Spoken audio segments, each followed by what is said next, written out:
உறங்கச் செல்லும் முன் பலமுறை கூறவும்.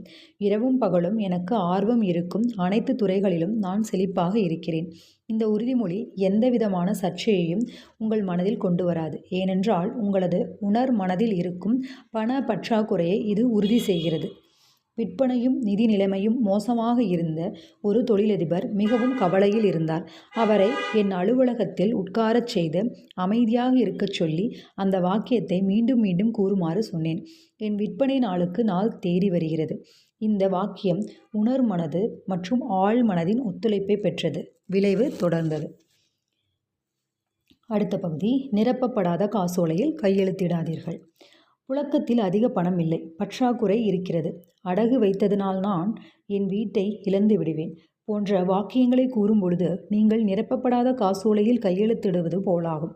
வருங்காலத்தை பற்றி முழுக்க முழுக்க நீங்கள் பயத்தில் இருந்தால் எதிர்மறையான நிலைமைகளை